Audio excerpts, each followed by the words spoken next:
दोस्तों, दुनिया आज एक ऐसे दोराहे पर खड़ी है जहां हर पल समीकरण बदल रहे हैं। अमेरिका में डोनाल्ड ट्रंप का अमेरिका फर्स्ट का नारा गूंज रहा है। ट्रंप साफ कह रहे हैं कि बहुत हो गया फ्री का लंच, अब अमेरिका किसी भी देश की सुरक्षा का ठेका मुफ्त में नहीं लेगा। उधर मध्य पूर्व में ईरान का तनाव चरम पर है। दुनिया त्राही त्राही कर रही है, लेकिन इस पूरी ग्लोबल टेंशन के बीच एक देश ऐसा है जो खामोशी से अपना मास्टर स्ट्रोक खेल रहा है। वो देश भारत है। आखिर कैसे भारत इस संकट को एक ऐतिहासिक मौके में बदल रहा है? डोनाल्ड ट्रंप की नाटो से निकलने की धमकी भारत के लिए वरदान साबित हो सकती है। नाटो देश क्यों मांग रहे हैं मेड इन इंडिया हथियार? ईरान युद्ध के बीच क्या भारत अब नाटो देशों के लिए हथियारों की ग्लोबल फैक्ट्री बनने वाला है? तो दोस्तों, इसे ऐसे समझिए, दशकों से यूरोप वाले अमेरिका की गोद में बैठकर मलाई खा रहे थे। नॉर्थ अटलांटिक ट्रीटी ऑर्गेनाइजेशन यानी नाटो 32 देशों का एक ऐसा ग्रुप है जिसका बॉस अमेरिका है। अब तक नियम यह था कि इनमें से किसी पर भी आंच आए तो अमेरिका अपनी फौज भेज देगा। लेकिन ट्रंप सीधे व्यापारी आदमी हैं। वो साफ साफ कह रहे हैं कि नाटो के बजट का सबसे बड़ा हिस्सा अमेरिका क्यों दे। ट्रंप ने खुलेआम धमकी दे दी है कि वो नाटो से अमेरिका को बाहर निकाल लेंगे। उनका कहना है कि यूरोप के देश अपनी हिफाजत के लिए खुद पैसा खर्च करें। इस एक बयान ने पूरे यूरोप में भूकंप ला दिया है, क्योंकि दशकों से अमेरिकी सुरक्षा छतरी के नीचे बैठे इन देशों के पास रातों रात अस्त्र शस्त्र बनाने का कोई बड़ा बुनियादी ढांचा ही नहीं है। यूरोप के पास पैसा तो है, लेकिन मैन्युफैक्चरिंग की ताकत नहीं है। चीन पर वो भरोसा नहीं कर सकते। तो अब ये पश्चिमी देश अपनी हिफाजत के लिए किसकी तरफ देख रहे हैं? इसका जवाब आपको अंदर तक गर्व से भर देगा। पूरी दुनिया की नजरें अब भारत पर टिक गई हैं। जी हाँ, वही भारत जिसे कभी सिर्फ एक बड़ा बाजार माना जाता था, लेकिन आज अप्रैल 2026 का भारत किसी के दबाव में काम नहीं करता। जब ट्रंप पश्चिमी देशों को खुद के पैरों पर खड़े होने की नसीहत दे रहे हैं, तो परोक्ष रूप से वो ग्लोबल सप्लाई चेन के विविधीकरण का रास्ता खोल रहे हैं। दुनिया को ऐसे रक्षा उपकरणों की जरूरत है जो तकनीकी रूप से एकदम एडवांस हो, लेकिन जिनका खर्चा पश्चिमी देशों के उपकरणों के मुकाबले कम हो। इस जरूरत को पूरा करने के लिए भारत आज सबसे परफेक्ट जगह बन चुका है। लेकिन यह सब इतना अचानक नहीं हुआ। इसके पीछे सालों की वो साइलेंट ट्रांजिशन यानी मूक तैयारी है, जिसने आज भारत को रक्षा क्षेत्र का एक बड़ा प्लेयर बना दिया है। लेकिन क्या आप जानते हैं कि इसी बीच समंदर के एक छोटे से हिस्से ने पूरी दुनिया की इकोनॉमी की सांसें अटका दी हैं? वो हिस्सा कौन सा है और वहां भारत क्या कर रहा है? दोस्तों, ये वक्त वैश्विक सप्लाई चेन के लिए किसी बुरे सपने जैसा है। मध्य पूर्व सुलग रहा है। होर्मुज जलमरु मध्य, जिसे दुनिया का पेट्रोल पंप कहा जा सकता है, वहां टेंशन अपने चरम पर है। दुनिया का 20% से ज्यादा तेल का व्यापार इसी संकरे समुद्री रास्ते से होता है। अगर ये रास्ता कुछ दिनों के लिए भी ब्लॉक हो जाए तो दुनिया भर में महंगाई आसमान फाड़ देगी। लेकिन इस भारी तनाव के बीच ईरान खुले तौर पर भारत को अपना दोस्त बता रहा है।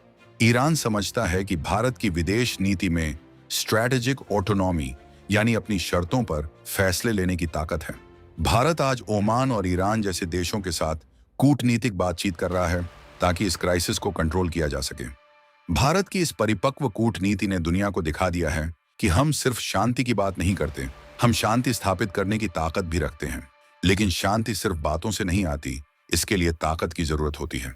और भारत की ये नई ताकत क्या है, ये बताने से पहले आपको रक्षा मंत्रालय का एक ऐसा ताजा आंकड़ा जानना चाहिए जिसने विदेशी मीडिया के पसीने छुड़ा दिए हैं।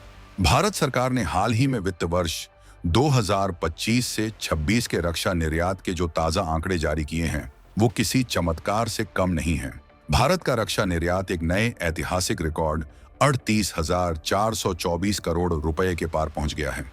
जरा सोचिए, पिछले साल ये आंकड़ा 23,622 करोड़ रुपए था। यानी महज एक ही साल में भारत ने 62% से ज्यादा की भयंकर छलांग लगाई है।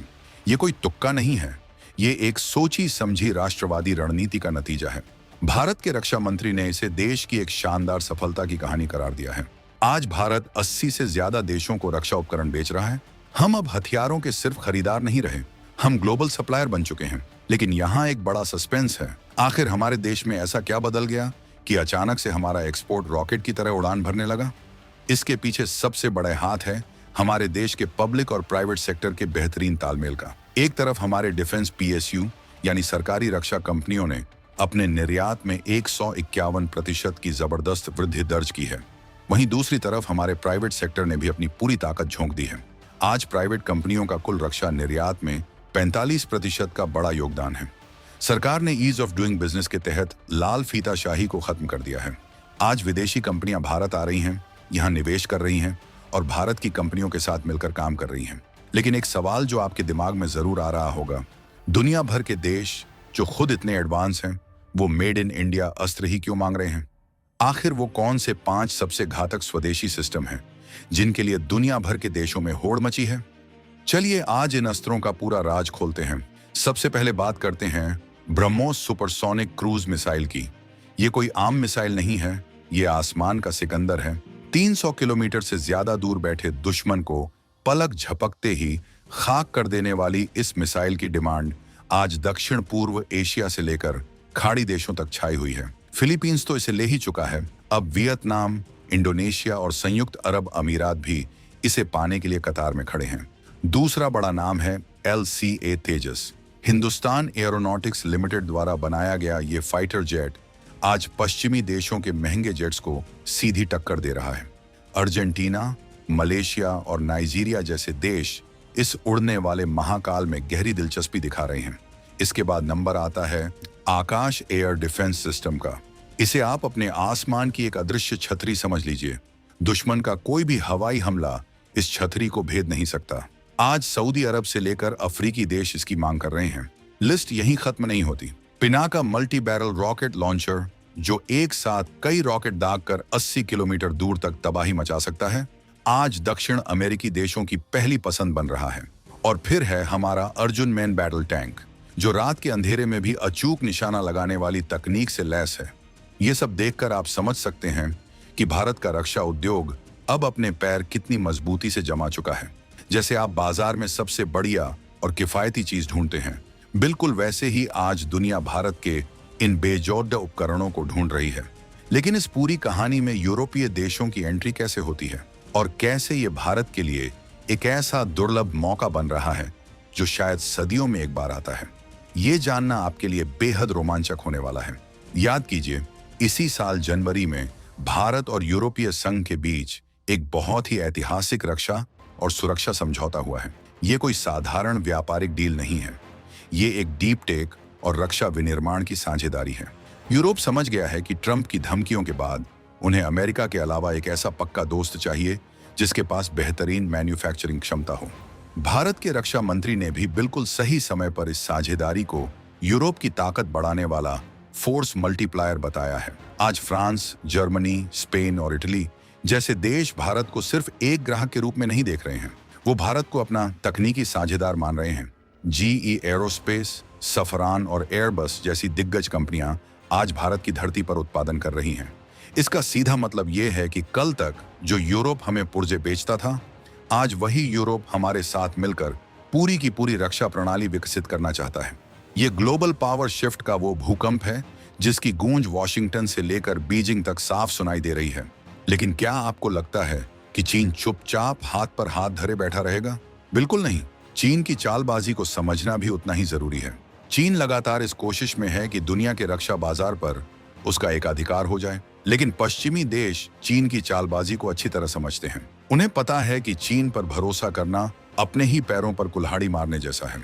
चीन का माल सस्ता जरूर होता है, लेकिन उसमें कोई गारंटी नहीं होती। और सबसे बड़ी बात, चीन का कूटनीतिक रुख हमेशा विस्तारवादी रहा है। इसके ठीक उलट भारत की छवि दुनिया में एक जिम्मेदार, लोकतांत्रिक और भरोसेमंद ताकत की है। भारत वसुधैव कुटुंबकम की बात करता है, लेकिन साथ ही अब भारत अपनी सीमाओं और अपनी संप्रभुता से कोई समझौता नहीं करता। हमारा देश अब दुनिया को यह साफ संदेश दे चुका है कि हम किसी पर हमला करने के लिए अस्त्र नहीं बनाते, बल्कि हम खुद को और अपने दोस्तों को सुरक्षित रखने के लिए महाशक्ति बन रहे हैं। और यही वो राष्ट्रवादी सोच है जो आज भारत के हर युवा, हर इंजीनियर और हर नागरिक के खून में दौड़ रही है।